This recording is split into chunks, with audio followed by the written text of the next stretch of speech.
भगवान शंकर कहते निश्चर सम जानो प्राणी, निश्चर कहते राक्षस को, वो राक्षस है। तुम अपने संतानों को राक्षस मत बनाओ। ये जो केवल तुम मात पिता बाल कहीं बुलावे, उधर भरे सोई जतन सिखावे, तुम राक्षस बनाने की चेष्टा कर रहे हो। बहुत सज्जन बेटा एक आया था अभी 2-4 दिन के अंतर्गत, एकांतिक में। उसने कहा मेरी मां कहती कि तुम्हारा मोबाइल तोड़ देंगे यदि तुमने सत्संग सुना। मेरा बाप कहता है कि तुमको हमारी कसम है यदि वृंदावन गए।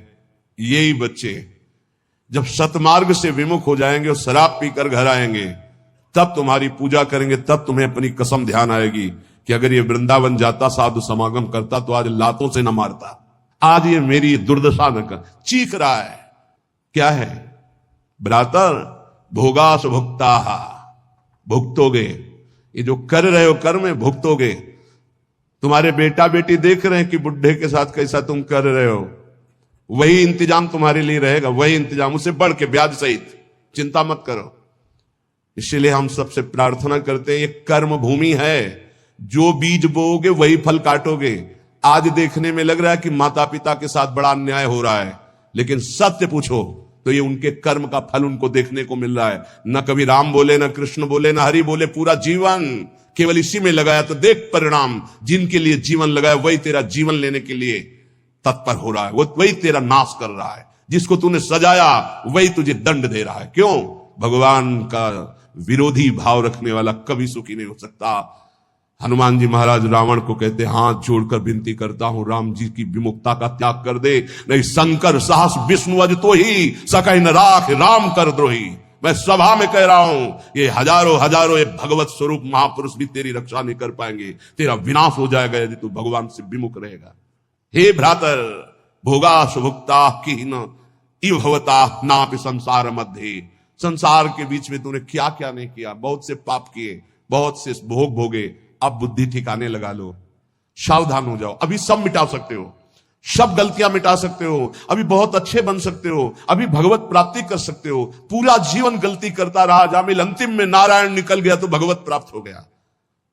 अपना पता नहीं कब अंतिम, अब सुधार लो। अगर हमारी आवाज आपके कान में पहुंच रही है, चाहे ऐसे समक्ष बैठे हुए या यूट्यूब में, आपके माता पिता कैसे भी हो, हमारी प्रार्थना है यदि वो वयोवृद्ध हैं, चलने फिरने में असमर्थ हैं, तो पहले समझ लो उनकी बुद्धि भ्रष्ट हो गई है। तुम्हें मानना पड़ेगा। ये भ्रष्ट का मतलब होता है स्थिति से गिर जाना। अब वो ठीक नहीं बोलेंगे, वो आपको गाली देंगे। आप घी चुपड़ी रोटी सब्जी दाल सब देंगे, फिर भी वो आपको गाली देंगे। आपके रिश्ते नातेदारों से आपकी निंदा करेंगे। पर आप उनकी इस बिगड़ी हुई बुद्धि का रोष पूर्वक अनुगमन करते हुए उनको पीटना, उनको मारना, ये आचरण मत करें, क्योंकि उनकी कर्मानुसार बुद्धि बिगड़ चुकी है। अब अपने कर्म आप मत बिगाड़िए, वो आपके भगवान हैं। सच्ची मानिए, उनमें भगवान बैठे हुए हैं। ऐसे असमर्थ माता पिता को भगवान की तरह दुलार करोगे तो तुम सदैव श्री संपन्न रहोगे। लक्ष्मी तुम्हारे घर से नहीं जाएगी।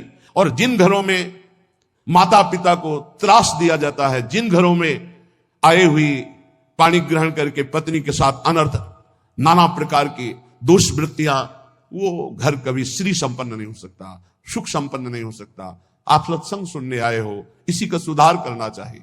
माता पिता आपके साथ क्या व्यवहार कर रहे हैं बिल्कुल मत देखो, ये मान लो कि ये पागल है।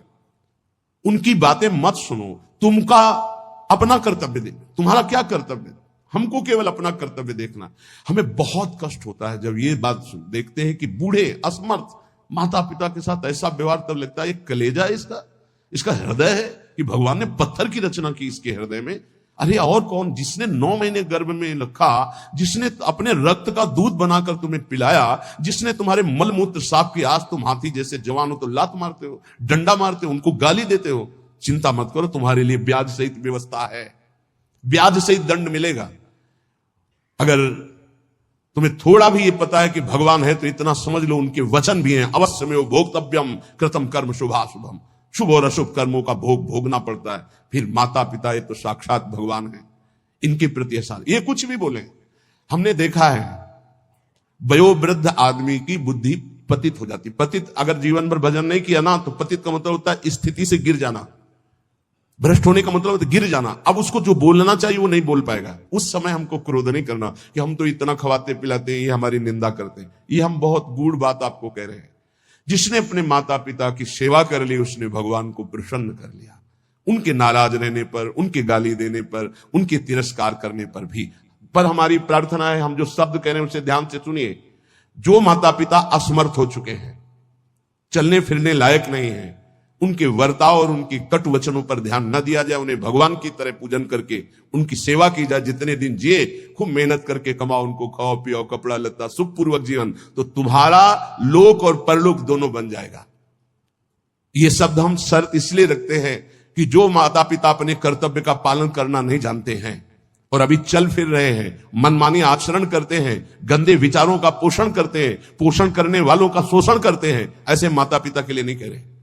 हम उन असमर्थ माता पिता के लिए कह रहे हैं कि जिनकी वास्तविक बुद्धि बिगड़ चुकी है, शरीर सेवा में समर्थ स्वयं नहीं रह गया है। अब हमारा कर्तव्य बनता है वो गाली दे, वो पड़े पड़े हगे, तो भी हमें उनकी सेवा करनी चाहिए। निश्चित भगवान प्रसन्न हो जाएंगे, निश्चित। हमने आपको कई बार उदाहरण में बताया है महाभारत का प्रसंग। एक महात्मा कश्यप नाम के थे, तो एक वृक्ष के नीचे बैठे ध्यानस्थ थे। जब एक बगुली बीट कर दिया तो ऐसे माथे से गिरा, तो ऐसे देखा और रोष पूर्वक देखा तो भस्म हो गई, आग लग गई और जल कर राख होकर गिर गई। उनको लगा मेरी तपस्या बहुत पावरफुल हो गई। एक घर में गए, भिक्षामदेहि, एक साध्वी भगवत भावपरायण पति को भगवान मानने वाली पतिव्रता देवी निकली, प्रणाम किया। ब्राह्मण कुछ क्षण रुकिए, अभी मैं आपको भोग लाई। जेव ही वो घर गई तो दूसरे दरवाजे से उसके पति आ गए। बिल्कुल ध्यान से सुना, अपने पति को साक्षात भगवान मानना, अपने पति की ही आराधना में तन्मय रहना, ये पातिव्रत बड़ा महान धर्म है। इसी से भगवान शंकर, ब्रह्मा और विष्णु को 6-6 महीने के बालक अनसुईया जी ने बना दिया था। लेकिन ये बहुत दुर्लभ बात है जो अपने देह को पावन करके, एक पति को समर्पित करके आजीवन वो देवी। ये भारत यति और सतियों का देश है। धर्म की यहां जय जयकार सदैव होती रही, होती रहेगी। हां, थोड़ा कम ज्यादा अंतर पड़ता रहेगा। अब आज क्या धर्म को समझे जो बॉयफ्रेंड गर्लफ्रेंड, ये दलित दुराएं दिमाग में बैठ गई है। ये क्या समझेंगे कि धर्म किसे कहते हैं, पातिव्रत धर्म किसे कहते हैं, एक पत्नी व्रत किसे कहते हैं, जिसका पाणी ग्रहण किया, आजीवन निर्वाह किया। अब वो पति सेवा में पति को बैठालना, उनको जल पिलाना, फिर इसके बाद कहा भगवान आपके घर में एक अतिथि भगवान उस दरवाजे पर आए, आदेश हो तो मैं उनका स्वागत करूं, भिक्षा दे दूं। कहा तत्काल जाइए, तत्काल जाइए। वो कुछ फल फूल अन्नादि लेके गए। इतना विलंब क्यों किया? वो तो उस रोष में थे कि हमारा तप बढ़ चुका है, मैंने बगुली के देखा था वो भस्म हो गई। तो उनका भगवान शांत शांत, विलंब का कारण, मैं एक पतिव्रता हूं, मेरे प्रभु मेरे पतिदेव आए, मैं उनको आसन दिया, जल पिलाया, फिर उनकी अनुमति से आपको देने आई हूं। उनका तुमने हमको ऐसा वैसा महात्मा समझ लिया क्या? तो उसने कहा महाराज तुम्हारे उस वृक्ष की बगुली नहीं हूं कि तुम्हारे देखने से भस्म हो जाऊंगी। मैं एक पतिव्रता हूं जो बैठे बैठे तीनों लोकों का दर्शन कर रही हूं अपने पातिव्रत धर्म के व्रत से। बहुत बड़ा बल होता है पातिव्रत धर्म में, ये कोई खिलवाड़ नहीं है।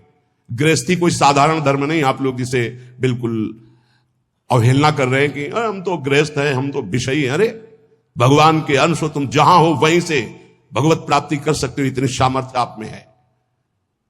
अब तो होश उड़ गए उनके कि ये बात तो केवल मैं ही जानता था कि बगुली को देखने से भस्म हुई, दूसरा कोई नहीं। तो हाथ जोड़ा और कहा देवी तुम्हें कैसे पता है? तो उन्होंने कहा इतना ही नहीं पता, मुझे सब कुछ पता है आपका, मुझे पूर्व जन्म का भी पता है आपका। मैं अपने पति की सेवा के प्रभाव से त्रिकालज्ञ हो चुकी हूं। जाओ अभी तुम्हें सच्चा ज्ञान प्राप्त नहीं हुआ, सच्चा ज्ञान प्राप्त कराने के लिए अमुक प्रांत में जाओ और वहां जो मांस बेचने का व्यापार करते थे कसाई के रूप में, वो जन्मे थे उस कुल में, लेकिन वो खरीद करके मांस व्यापार उनकी कुल परंपरा का, वहां जाइए और वो तुम्हें धर्म का उपदेश करेंगे। विचार किया कि इतने सिद्ध महापुरुष ये अपने पातिव्रत धर्म से, मुझे जाना चाहिए। वहां गए तो कितना चाहिए, जो जितना हो वैसा घृणित ये उपदेश करेगा धर्म का। चलने लगे तो उनका कश्यप जी, बिना परिचय के परिचय, कश्यप जी रुकिए। रुके, आपको अमुक गांव की पतिव्रता पत्नी ने भेजा है ना? हाँ, पहले फोन तो था नहीं कि फोन कर दिया होगा। बोले आप रुकिए, मैं अपना व्यापार रूपी पूजा कर्म कर लूं, फिर आपको मैं उपदेश करता हूं। आश्चर्यचकित हो गए, इतना मलिन कार्य करने वाला, और त्रिका लग गया, ये भी बिना परिचय के परिचय जानता है, और वो पत्नी ने क्या कहा ये मुझे कैसे। बाद में जब अपने सेवा से निवृत्त हुए तो दुकान को अपनी प्रणाम किया, पैर छुआ, और वो कर्म भगवान को समर्पित किया कि मुझे जिस कुल में जन्म दिया वो मैं कर्म कर रहा हूं, और नाम जब निरंतर चलता। उन्होंने कहा पहले तो मैं पूछना चाहता हूं आप इतना निंदनीय कर्म क्यों करते हैं। तो उनका है मेरी कुल परंपरा से चल रहा है। फिर तुमको इतना पवित्र ज्ञान कैसे हो गया तीनों काल का। बोले मैं निरंतर नाम जप करता हूं, अपने कर्म को भगवान की पूजा समझता हूं, और आओ। और घर ले गए और दिखाया कि श्वेत पलंग पर बूढ़े माता पिता बैठे हुए हैं। जाके साष्टांग दंडवत किया। बोले जो उससे धन मिलता है उससे मैं अपने इन भगवान की सेवा करता हूं। रात दिन माता पिता की सेवा के प्रभाव से, नाम जप के प्रभाव से, अपने व्यापार को भगवान की पूजा समझने के प्रभाव से मुझे तीनों काल का ज्ञान है। तो उन्होंने कहा मेरी तपस्या अपूर्ण क्यों है कश्यप जी ने। उन्होंने कहा इसलिए कि तुम अपने माता पिता की अवहेलना कर चुके हो, और वो वृद्ध माता पिता भटक रहे हैं, उनकी सेवा छोड़कर, उनकी अनुमति के बिना तुम ये ऐसा, जाओ पहले उनकी आज्ञा का पालन करो। आप समझो, महाभारत में पढ़ के देखना, भगवान श्री कृष्ण द्वैपायन व्यास देव जी ने लिखा है। आज उन्हीं माता पिता से जिनसे परम सिद्धि प्राप्त होती है, परम कृपा प्राप्त होती है, ये नादान लोग नहीं जान पा रहे और अपना कर्म नाश कर रहे हैं, कर्म नाश कर रहे हैं, पूरा जीवन नष्ट कर रहे हैं। हम इस विषय में इसलिए बोल रहे हैं कि आजकल बहुत बच्चे उद्दंड हो रहे हैं, और ब्याह हुआ तो वही नई बच्चियां जिनको अपने माता पिता का सम्मान करना नहीं आया, वो अपने पति के माता पिता के साथ दुर्व्यवहार करते हैं, पति के अधीन करके दोनों मिलकर उनको पीड़ा पहुंचाते हैं। हम वयोवृद्ध की बात कह रहे हैं, हम उनकी बात नहीं कर रहे जो समर्थ है, कर सकते हैं, जो शोषण करते हैं, हम उनकी बात नहीं कर रहे।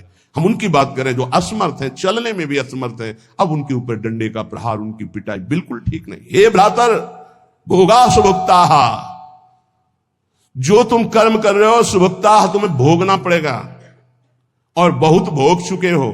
जैसे मां के गर्भ में कितना बड़ा दंड भोगा तुम्हें याद भी नहीं है। इसलिए भवता नापि संसार मध्य, दोबारा इस संसार के बीच में जन्म ना हो, ऐसा उपाय कर लो। क्या? विद्यादान ध्वराद्य ही कति कति जगति ख्याति पूजाद्य लब्धा, इससे तुम्हारा जन्म मरण नहीं रुकेगा। बहुत पढ़ लिख कर विद्वान हो गए हो तो तुम्हारी ख्याति हो जाएगी, बहुत दान दे दोगे तो तुम्हारा यश हो जाएगा, बहुत भोग सामग्री आहार विहार बांट दोगे, बहुतायत रूप में तुम्हारे पास आ जाएगी, लेकिन तुम्हारा जन्म मरण नहीं रुकेगा। जन्म मरण रुकेगा अद्याहारे यादृच्छिक उर्गुणवानप्यहो समृतात्मा श्रीमद वृंदावनेस्मिन् सतत मट सके सर्वतो मुक्त संगाहा। आहार विहार की चिंता छोड़ दो, योगक्षेमम बाह्यम का ठेका भगवान लेते हैं। अपने कर्तव्य का धर्म पूर्वक पालन करो, धन की चिंता मत करो। आ जाओ श्री धाम वृंदावन, सत्संग सुनो, उसके अनुसार आचरण करो, साधना भजन करो, तुम्हारा परम मंगल हो जाएगा, आवागमन से मुक्त हो जाओगे। हे सखे वृंदारण्यम त्यजेति प्रवदति यदि कोप्यस्य जिह्वाम छिन्नमि श्रीमद वृंदावनान् माम यदि नयति बलात् कोपितम हन्यवश्यम। यदि किसी ने मुझे वृंदावन से बाहर जाने की बात कह दी तो मैं उसकी, इतनी अनन्य निष्ठा है श्रीपाद की। बोले आप एक बार आइए, तो उनसे कहना पड़ता है कि क्षमा कीजिएगा, श्रीधाम वृंदावन का क्षेत्र संन्यास है। क्षेत्र संन्यास का तात्पर्य होता है मैं जिस क्षेत्र में संन्यास ले रहा हूं उस क्षेत्र का कभी त्याग नहीं कर सकता, इसे क्षेत्र संन्यास, अनन्य निष्ठा। और कह रहे हैं यदि कोई मुझे रिश्ते नाते या किसी संबंध से बलात् वृंदावन से बाहर करने की कोशिश करेगा तो मैं उसको श्रीमद वृंदावनान् माम यदि नयति बलात् कोपितम हन्यवश्यम। बहुत जोर की बात है, बहुत होश में सुनना। ये दो बातें तो हो गई अनन्य निष्ठा की, अब रहने की बात कर रहे हैं। एक गजब की वृंदावन की निष्ठा है श्रीपाद प्रबोधानंद जी की। जबान काटने का मतलब होता है मैं तुम्हारी बात नहीं मानूंगा।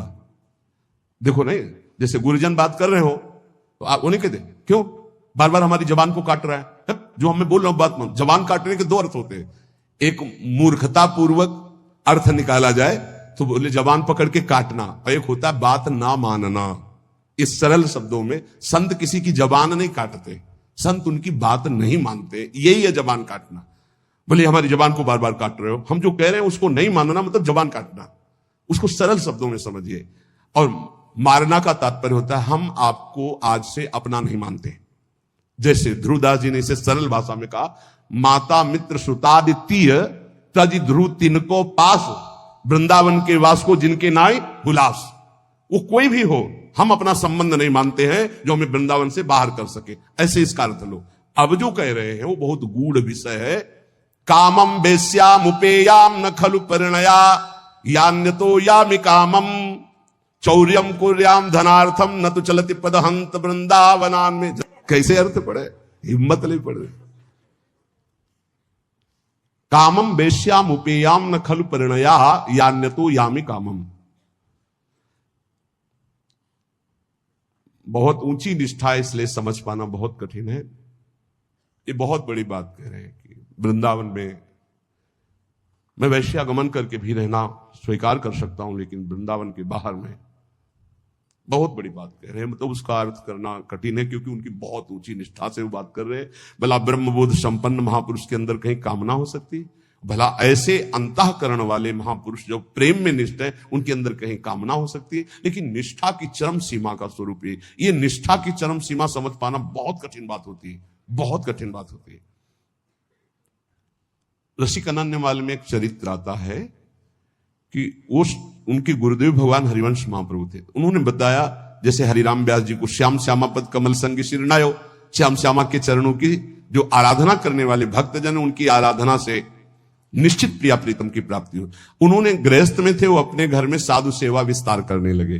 जो अब जहां जैसे संत सुनते उनके घर आते, तो एक नौजवान आदमी ने, जो बिल्कुल कोई मतलब भजन साधन से नहीं, देखा बहुत साधु वेश में हलवा पूड़ी खवाया जाता है और दक्षिणा भी मिलती है, तो पाखंड वेश धारण करके, वो साधु नहीं था, वो वहां गया तो उन्होंने उसका पूजन किया, वैसे ही जैसे संत सेवा करते हैं। अब वहां कोई रोक टोक नहीं थी, तो जैसे ये निष्ठा है ऐसे वो बहुत ऊंची निष्ठा, उसको सब लोग नहीं कर सकते, करना भी नहीं चाहिए।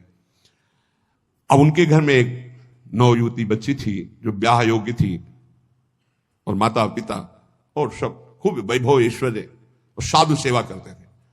रात्रि में छत में गर्मियों में शयन होता है, तो संत जो संत नहीं थे, केवल वेश मात्र था, वो कुछ ऐसी चेष्टा, बड़ा प्रसंगम सारांश में किया, निष्ठा का स्वरूप। सुबह हुआ, अब आंगन में माता पिता, और वो समझ गया था कि देख, अब वो घबरा रहा था, उसके प्राण व्याकुल होते कि मारे गए हम। हाथ जोड़ा दोनों ने, कहा प्रभु मैं सदैव संतों को भगवान मानता रहूं और आपको भी भगवान मानता हूं। आपने जो भी चेष्टा की, मैं समझता हूं मेरे राधा वल्लभ लाल का ही इशारा था। आप इस बेटी का पानी ग्रहण करें, सारा महल और ये सब ऐश्वर्य आपका, और मुझे आदेश करें, अब मैं अपने गुरु हरिवंश चंद्र जी के पास वृंदावन जाकर, और चल दिए सब छोड़ के। ये ऐसी निष्ठाएं कहीं हजारों में नहीं होती, कोई बिरला। तो जैसे श्रीपाद कह रहे, बहुत ऊंची निष्ठा की बात है, इससे साधारणतया ना ले लिया जाए, क्योंकि जो ब्रह्मबोध संपन्न महापुरुष है, नहीं स्वात्मा रामम विषय मृग तृष्णाम भ्रमयति, और दूसरा जो प्रेम में, वहां कहीं गुंजाइश ही नहीं है, ये निष्ठा की केवल बात है। कह रहे कि यदि तो बोले चोरी करके खा लूं, चौर्यम कुर्याम धनार्थम न तो चलति पदम हंत वृंदावनान में, एक कदम वृंदावन से बाहर नहीं होऊंगा, चाहे मुझे छीन के खाना पड़े, चाहे चोरी करके खाना पड़े, चाहे वृंदावन वृंदावन वृंदावन। इसीलिए इसकी व्याख्या ज्यादा नहीं की कि ये अज्ञानी जीव नहीं समझ पाएंगे। परिहासे प्यन्या प्रिय कथन मुक्तोति बधिरा। देखो देखो, आप समझना, अगर मैं कभी हंसी मजाक में भी बुरा बोलने की बात आएगी तो गूंगा बन के रहूंगा, कभी किसी को कष्ट देने के लिए हंसी मजाक भी नहीं करूंगा। परिहासे, ऐसे महापुरुष भला जरा सोचना। इसीलिए वहां रुक रहे थे कि शायद है बहुत लोग बाहर के भी बैठे ना समझ पावे